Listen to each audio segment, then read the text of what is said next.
Friends, आज हम बात कर रहे हैं यस बैंक की। यस बैंक में आज लोअर सर्किट लग गया। बहुत ही ज़बरदस्त पैनिक माहौल बन गया है बाज़ार में।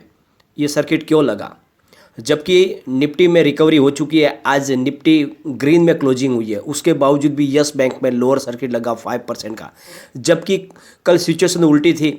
कल निफ्टी में बड़ी गिरावट थी, उसके बावजूद भी यस बैंक के अंदर गिरावट बड़ी नहीं हुई, करीब 3.5% की ही गिरावट थी। लेकिन आज जब निफ्टी ने रिकवरी बता दी, उसके बावजूद भी यस बैंक में बहुत बड़ी गिरावट हुई, लोअर सर्किट लग गया। ऐसा क्यों हुआ? इसके पीछे बहुत बड़ी वजह है, उसको इस वीडियो के माध्यम से हम पूरा जानेंगे। और अब आगे क्या सिचुएशन बन रही है, क्या अब इस लेवल से फ्रेश बाइंग की जा सकती है या फिर अब एग्जिट होने का समय आ चुका है, क्या है आगे की स्ट्रेटेजी, जानेंगे इस वीडियो के माध्यम से।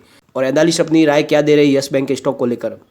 लेकिन फ्रेंड, उससे पहले अगर आप पहली बार मेरे चैनल पे आए तो चैनल को सब्सक्राइब कर दीजिए। चलो फ्रेंड्स, वीडियो स्टार्ट करते हैं। मैं हूं आपका दोस्त एसबी दवे और मेरे चैनल ऑनलाइन कमाई में आपका बहुत बहुत स्वागत। कारोबार को एक बार देख लेते हैं।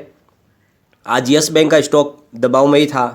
सुबह ओपन हुआ 15.20 पर और ये हाई में गया 15.40 के।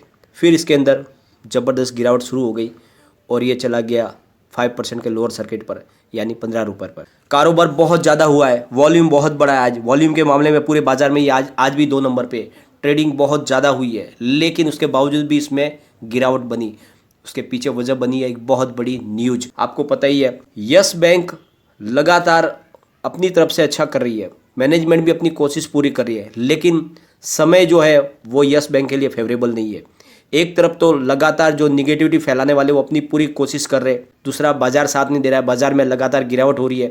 अब और तीसरा एक और उसके ऊपर बम फूट गया, वो राणा कपूर का। राणा कपूर ऑलरेडी पहले से यस बैंक को डुबा चुके, लेकिन यस बैंक का पीछा अभी भी नहीं छोड़ रहा है उनका भूत। राणा कपूर लगातार यस बैंक को डुबाने में लगे, वो अभी भी वही हो रहा है। अब जो नई न्यूज़ निकल कर आई है फ्रेंड्स, राणा कपूर को ईडी ने गिरफ्तार कर लिया है पीएमसी बैंक के घोटाले में, 4,300 करोड़ के घोटाले में। ये हेडलाइन बन गई है। राणा कपूर तो ऑलरेडी पहले से जेल में बंद है, बहुत सारे उनके ऊपर एलिगेशन लग चुके, लेकिन उससे माहौल तब बिगड़ता है जब फिर उसमें एक नई बात जुड़ जाती है, एक नया घोटाला उसके साथ जुड़ जाता है। तो अब नए घोटाले में राणा कपूर फंस गए। यस बैंक में से राणा कपूर एग्जिट हो चुके यस बैंक से, लेकिन फिर भी आज भी राणा कपूर के नाम से यस बैंक में खौफ पैदा हो रहा है।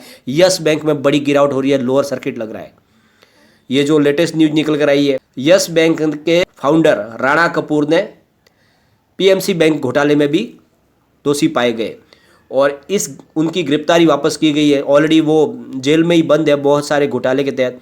उन्होंने जमानत की अर्जी भी लगाई थी मुंबई हाई कोर्ट में अपनी बीमारी को बता के, लेकिन मुंबई हाई कोर्ट ने उनकी जमानत रिजेक्ट कर दी और अब ईडी ने उनको पीएमसी बैंक के घोटाले में भी उनको गिरफ्तार किया वापस। इससे पहले 23 जनवरी को मेहुल ठाकुर और साथ में मदन गोपाल चतुर्वेदी को ऑलरेडी गिरफ्तार किया जा चुका है इस मामले के अंदर, और ये तीसरी गिरफ्तारी हुई है वापस अभी राणा कपूर। ईडी ने आरोप लगाया कि यस बैंक ने मैक स्टार ग्रुप को 200 करोड़ का लोन दिया, जिसमें एचडीआईएल के सारंग वाधवान और मेहुल ठाकुर की हिस्सेदारी है। तो ईडी का आरोप है कि वाधवान बंधु ने बिना किसी शेयर होल्डर की जानकारी के ही यस बैंक से लोन उठाया और उसकी जानकारी मैक स्टार ग्रुप के दूसरे शेयर होल्डर को है ही नहीं। तो ये पूरी तरह से एक तरह का एक घोटाला किया गया है, यानी चुपके से लोन उठाया गया, किसी को पता भी नहीं चला।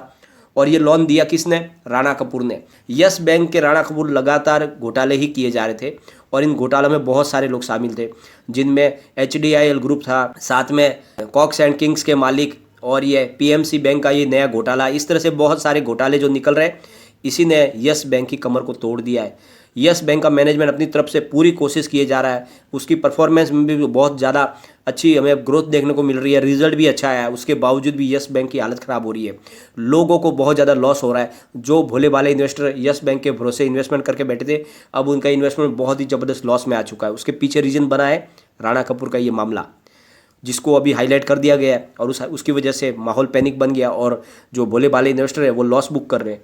सारा मामला जो हो रहा है वो एनपीए बढ़ाने की बात ही है, जो बोली जा रही थी कि ग्रॉस एनपीए बढ़ जाएगा। तो इस तरह से जो ये घोटाले धीरे धीरे निकल के आ रहे, तो इनकी जो प्रॉपर्टी और बढ़ेगी वो ग्रॉस एनपीए की तरफ जाएगी। इस वजह से ही डर का माहौल बन चुका है और यही एक पैनिक माहौल है जो यस बैंक के स्टॉक को गिरा रहा है। जबकि आज निफ्टी में अच्छी खासी रिकवरी हो चुकी है, दूसरे शेयरों ने अच्छी खासी बाउंस बैक दिखाई है, लेकिन उसके बावजूद भी आज अगर तेज़ी का माहौल बन जाता है यस बैंक में, अगर ये राणा कपूर का नया मामला सामने नहीं आता, बहुत सारे जो निगेटिविटी फैलाने वाले हैं लगातार ऐसे टारगेट दे रहे, जिसकी वजह से ऑलरेडी पैनिक माहौल बन रहा है और साथ में बाजार में भी गिरावट है। रिजल्ट के अंदर पॉजिटिविटी थी, उसका कोई मतलब रह नहीं गया। यानी यस बैंक ने जो किया था वो सब खत्म हो गया और प्राइस फिर आ गई 15 रुपये के ऊपर।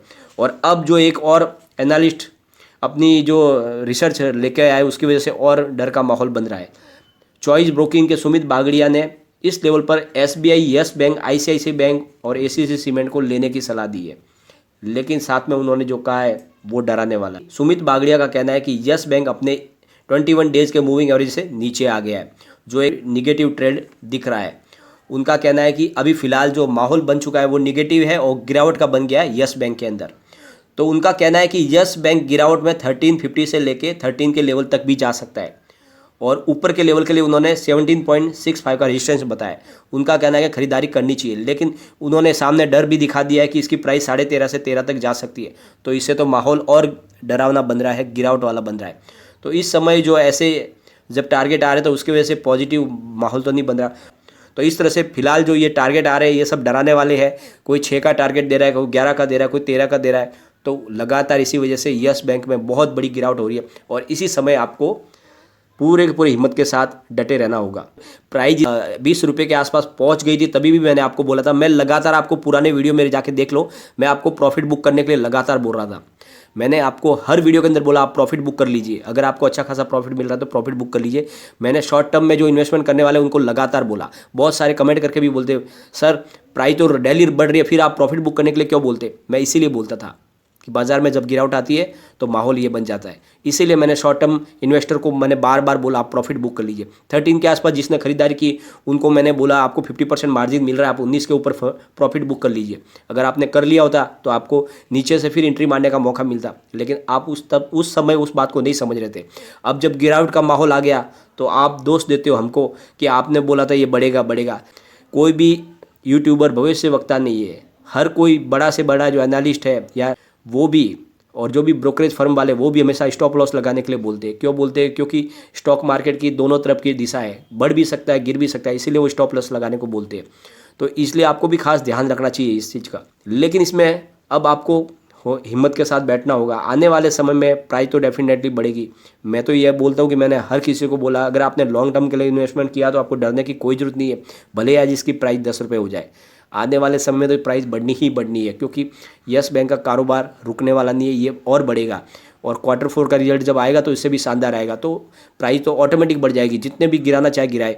पहले भी ये सब माहौल बनाया गया था जब फिर से उस समय भी 9 के 6 के टारगेट दिए गए थे, लेकिन ऐसे टारगेट देने के बावजूद भी प्राइस जो थी वो 13 से सीधी 21 के आसपास पहुंच गई थी। तो इसलिए ऐसे टारगेट देख के डरने की ज़रूरत नहीं है। टारगेट देते हैं, लेकिन जो माहौल फिलहाल नेगेटिव बना है और उसकी वजह से लोग डर के जो पैनिक में जो सेल कर रहे हैं इसकी वजह से ही लोअर सर्किट लग रहा है। लेकिन यह ज़्यादा लॉस बुक करके कोई भी मतलब नहीं है, क्योंकि प्राइस फिर बढ़ जाएगी। तब आप देखते रहे, जब प्राइस लगातार बढ़ रही थी तब मैं बोलता था कि प्रॉफिट बुक कर लो, लेकिन जब इसकी प्राइस नीचे आने लगी तब कोई मतलब नहीं था उसकी प्राइस में प्रॉफिट बुक करने का। जब गिरावट में प्रॉफिट बुक के मतलब नहीं होता है, तेज़ी में ही प्रॉफिट बुक की जाती है। जब एक तरफा तेज़ी होती है उसी में प्रॉफिट बुक करनी चाहिए। गिरावट में तो लॉस होता है, तो लॉस बुक करके क्या फ़ायदा। तो इसलिए अब ये माहौल है आपको इस समय हिम्मत से बैठने का। आने वाले समय में इसमें जरूर तेज़ी बनेगी। लेकिन फ्रेंड्स, कोई भी इन्वेस्टमेंट करने से पहले अपने फाइनेंशियल एडवाइजर से एक बार एडवाइस ले ले या अपना खुद का रिसर्च करें, क्योंकि मैंने वीडियो आपके एजुकेशनल पर्पज़ के लिए ही बनाया। वीडियो पसंद आए तो लाइक शेयर जरूर कीजिए और चैनल को सब्सक्राइब कर दीजिए। Thank you friend.